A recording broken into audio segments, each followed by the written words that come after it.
Hi friends, welcome back to my YouTube channel. ಇವತ್ತು ಬಂದುಬಿಟ್ಟು ನನ್ನ ಡೈಲಿ ರೂಟೀನ್ ಹೇಗಿರುತ್ತೆ ಅಂತ ತೋರಿಸೋದು. ಬೆಳಗಿನ ಜಾವ ಬಂದುಬಿಟ್ಟು ನಾನು ಎದ್ದು ಬಾಗಿಲು ಸಾರಿಸಿ ರಂಗೋಲಿ ಎಲ್ಲ ಬಿಟ್ಟು ಕಸ ಎಲ್ಲ ಗುಡಿಸಿ ರಂಗೋಲಿ ಬಿಟ್ಟು ಅದಾದಮೇಲೆ ಪಾಪುನ ಇವತ್ತು ಅಂಗನವಾಡಿಗೆ ಕರ್ಕೊಂಡು ಹೋಗೋಣ ಅಂದ್ಬಿಟ್ಟು, ಫಸ್ಟೇ ಅಲ್ವಾ ಅಂಗನವಾಡಿಗೆ ಕರ್ಕೊಂಡು ಹೋಗೋಣ, ಅವನಿಗೆ 3 ವರ್ಷ ಆಗಿದೆ. ಸೊ ಅಂಗನವಾಡಿಗೆ ಕರ್ಕೊಂಡು ಹೋಗೋಣ ಅಂದ್ಬಿಟ್ಟು ಬೇಗ ಎಲ್ಲ ಕೆಲಸ ಮುಗಿಸ್ಕೊತಾ ಇದ್ದೀನಿ. ಆಮೇಲೆ ಒಳಗಡೆ ಬಂದು ಪಾಪುಗೆ ಫಸ್ಟು ಹಾಲು ಕಾಯಿಸ್ಕೊಟ್ಟು ನಾನು ಕಾಫಿ ಕುಡ್ಕೋಬೇಕು.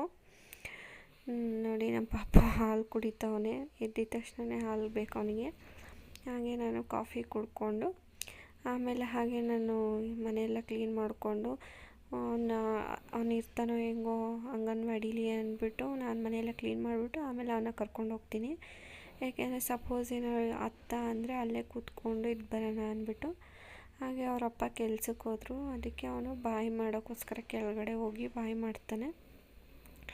ಅವ್ರು ಹೋದಾದಮೇಲೆ ಮತ್ತೆ ನಮ್ಮ ರೂಮೆಲ್ಲ ಹಾಸಿಗೆ ಹಾಸ್ಕೊಂಡಿರೋದನ್ನೆಲ್ಲ ತೆಗೆದ್ಬಿಟ್ಟು ನೀಟಾಗಿ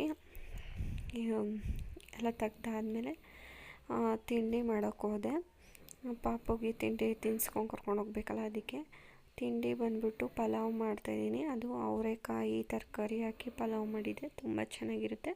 ನನಗೆ ಅವರೆಕಾಯಿ ಸೀಸನಲ್ಲಿ ನಾನು ಬರೀ ಅವರೆಕಾಯಿನೇ ಯೂಸ್ ಮಾಡಿ ಎಲ್ಲ ಥರ ತಿಂಡಿ ಮಾಡ್ಕೊಳ್ತೀನಿ. ಅವರೆಕಾಯಿ ಉಪ್ಪಿಟ್ಟು, ಅವರೆಕಾಯಿ ಹಾಕಿ ಪಲ್ಯ, ಅವರೆಕಾಯಿ ಹಾಕಿ ಪಲಾವು, ಏನಾದರೂ ಆಗಲಿ ಅವರೆಕಾಯಿ ಇರಬೇಕು ನನಗೆ, ಅದು ಟೇಸ್ಟಿ ಅನಿಸುತ್ತೆ. ಆಮೇಲೆ ಕುಕ್ಕರ್ ಕೂಗಿಟ್ಬಿಟ್ಟು ಕಸ ಎಲ್ಲ ಗುಡಿಸ್ಕೊಂಡೆ. ಕಸ ಗುಡಿಸ್ಕೊಂಡು ಹಾಗೆ ಬಟ್ಟೆ ಎಲ್ಲ ಒಗ್ಯಕ್ಕೆ ಹಾಕಿದ್ದೆ. ಪಾಪುನ ಅಂಗನವಾಡಿ ಕರ್ಕೊಂಡೋಗಿ ಕರ್ಕೊಬಂದೆ. ಇಷ್ಟೇ ಆಗಿರುತ್ತೆ ನನ್ನ ವಿಡಿಯೋ. ಪ್ಲೀಸ್ ಎಲ್ಲರೂ ಲೈಕ್ ಮಾಡಿ, ಶೇರ್ ಮಾಡಿ, ಹಾಗೆ ಪ್ಲೀಸ್ ಸಬ್ಸ್ಕ್ರೈಬ್ ಆಗಿ ಫ್ರೆಂಡ್ಸ್.